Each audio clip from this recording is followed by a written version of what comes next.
Donc, après avoir connecté votre iPad en USB, nous allons ouvrir Recap Pro, ouvrir le menu principal en haut à gauche, la petite maison, et faire un nouveau projet. En cliquant dessus, nous allons avoir le choix entre importer un nuage de points, transférer à partir d'un appareil mobile ou conversion de photos en 3D. Dans notre cas, nous allons transférer à partir d'un appareil mobile, donc de l'iPad.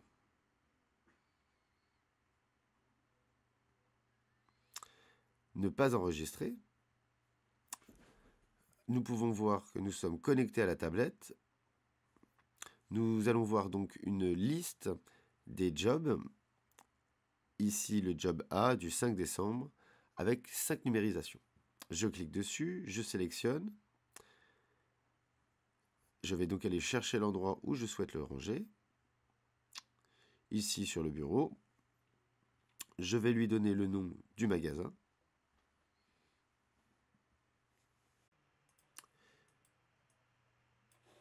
Donc voilà, là je suis en train d'importer mes 5 numérisations qui ont été au préalable déjà assemblées. L'importation sera plus ou moins rapide selon la puissance de l'ordinateur. Voilà, transfert terminé. Donc voilà, je vais pouvoir me permettre de débrancher mon iPad puisque l'ensemble des informations qui y étaient sont maintenant entièrement sur l'ordinateur. Je vais d'ailleurs retrouver sensiblement la même chose. J'avais sur la vue de mon iPad. Donc là, je suis dans la phase recaler l'énumération. Je vais pouvoir reprendre mon recalage s'il n'est pas exactement comme il aurait dû être. Donc je peux passer d'une position à l'autre. D'ailleurs, sur une photo HDR, nous verrons tout de suite la différence de qualité et la qualité surtout dans la profondeur de champ. Si je passe sur une position sans HDR, on peut constater que l'image est cramée. Donc l'image HDR a son importance dans la compréhension de l'environnement. On n'en aura pas forcément besoin, mais il nous aidera surtout à se repérer dans l'espace. On va pouvoir faire plusieurs choses. Donc ici vous avez donc un outil 3D. Je vais pouvoir contrôler mon nuage de points. Alors, il va falloir avant tout de l'expérience. On va vérifier que nous avons donc toutes les positions qui sont visibles. Comme vous voyez, des points apparaissent. Nous n'avons que 5 positions. Et donc je vais venir analyser rapidement. En général, c'est une question d'expérience. Ici, nous pouvons voir, par exemple, qu'il n'y a pas de plafond. On a souvent un effet de seconde peau dans le cas d'un mauvais recalage. Je vais avoir 2 portes, 2 angles. Je vais pouvoir trouver ce genre de détails dans les angles, sur le plafond.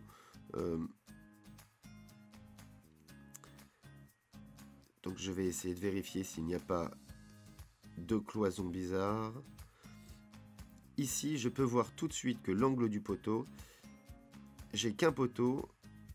Je peux passer sur un autre scan pour vérifier. Ça ne bouge pas. Voilà. Ça, c'est un bon scan. Je me promène un petit peu dans le nuage de points, voir s'il n'y a pas d'aberration. Le poteau est un bon exemple pour vérifier la bonne superposition des scans. Ici, vous pouvez voir les petites boules qui représentaient les positions des scans. Voilà. Chaque petite boule que vous voyez est en fait l'endroit où nous avons fait le scan. Comme vous pouvez voir, il y a 5 petits points.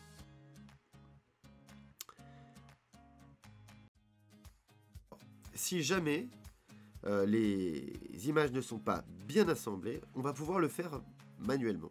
Admettons que je me rende compte que plusieurs scans sont mal recalés. Je vais pouvoir supprimer l'assemblage. Donc cette numérisation possède des dépendances. Je dis oui. Donc je vais la supprimer du groupe d'assemblage. Et donc là, il va me faire la même chose que sur l'iPad. À gauche, les positions assemblées. Et à droite, les positions à assembler.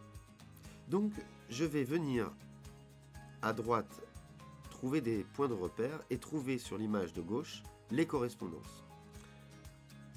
Donc voilà, j'ai pas besoin d'être très précis, cela dépend surtout de la zone. Donc au bout de 3 points, vous pouvez voir qu'il me trouve la correspondance. Je fais un petit contrôle, je vérifie qu'il n'y a pas de rouge sur les lignes, je fais fusionner la numérisation. Et donc je vais faire ça avec les autres positions, exactement de la même manière. Je vais trouver un scan correspondant à gauche. Ici la position, la numéro 1 sera plus proche. Donc j'utilise les coins en général des pièces, cela permet une plus grande précision. Donc, au bout de 3 points, je vais pouvoir de nouveau assembler. Donc, je cherche le 3e point.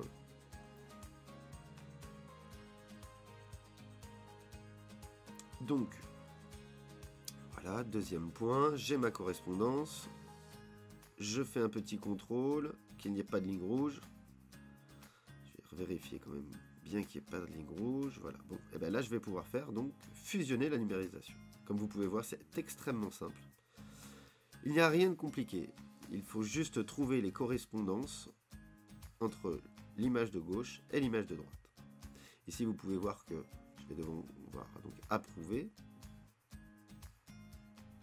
Donc, il me demande une dernière image à recaler.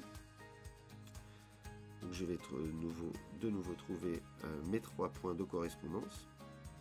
Là, je vais aller sur le premier scan. Il y aura plus de correspondance entre les deux images. J'utilise, comme je vous dis, très souvent le coin d'une pièce.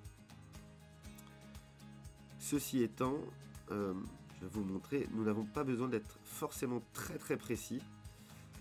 On n'a pas besoin d'aller chercher le point exact. Il va être capable, grâce à ces algorithmes, de déterminer en fait plutôt une zone. Comme vous pouvez voir là, si je le mets là rapidement, eh ben, il a trouvé très simplement sa correspondance. Je n'ai plus qu'à fusionner.